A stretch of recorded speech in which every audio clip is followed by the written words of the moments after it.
Alors Jean Chevet, je ne vous ai pas encore donné la parole. Je rappelle que vous êtes avocat de l'association marocaine Touche pas à mon enfant, auteur de L'innocence profanée. C'est aux éditions Kalman El Levi. Alors, je crois que vous vouliez répondre à la ministre marocaine de la famille qui dit finalement que le tourisme sexuel n'est pas si important que cela au Maroc. Oui.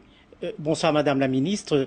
Vous avez indiqué qu'il y avait 7800 cas qui ont été traités l'année dernière. Des affaires qui ont été peut-être devant, mais combien de condamnés? Combien d'affaires ont abouti devant la justice et combien de touristes ont été condamnés? C'est ça qui est important. Parce qu'on peut ouvrir des dossiers, mais s'ils ne sont pas traités.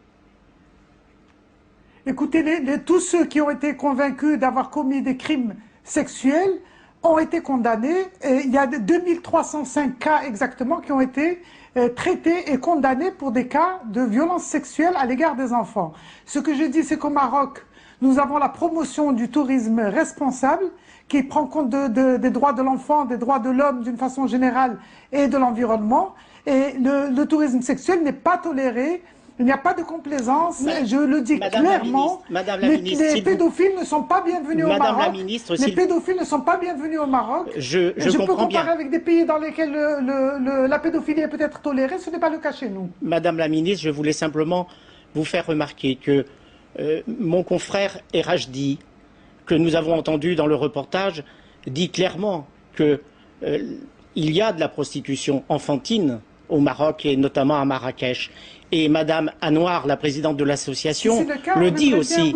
Mais je voulais vous remercier d'avoir permis à Karim Akiki d'avoir fait ce reportage, parce que ce reportage montre bien que le tourisme sexuel existe. Car il est arrivé sur la place et tout de suite il a été abordé. Donc il ne faut pas se voiler, il ne faut pas se voiler la face. On ne se voile pas la face. Il faut se retrousser les manches, tous ensemble. Nous pouvons faire œuvre utile ensemble, en dénonçant de façon claire, mais en dénonçant sur la base de faits. Et croyez-moi, il n'y aura aucune complaisance et il y aura les poursuites qui s'imposent, si c'est le cas, et non pas de lancer simplement des accusations, comme c'est le cas, ça a été le cas récemment, en disant que je ne sais de quand ça date. Et nous avons ouvert une enquête à ce sujet, et croyez-moi, au sujet des déclarations de Luc Ferry, et il n'y aura aucune complaisance, ni aucune pudeur pour dénoncer de façon la plus violente possible, la plus claire possible, ce genre de crime.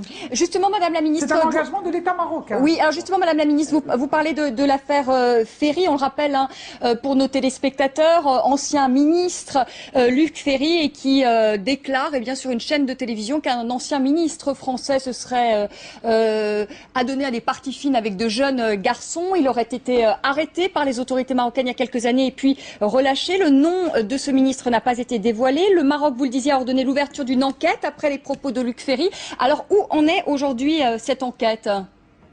L'enquête est en cours et là, l'enquête est en cours. Je ne suis pas en charge de ce secteur, mais mon collègue du ministère de la Justice, le ministre de la Justice, ne manquera pas de me tenir informé dès qu'il y aura, s'il y a lieu, si ça se confirme.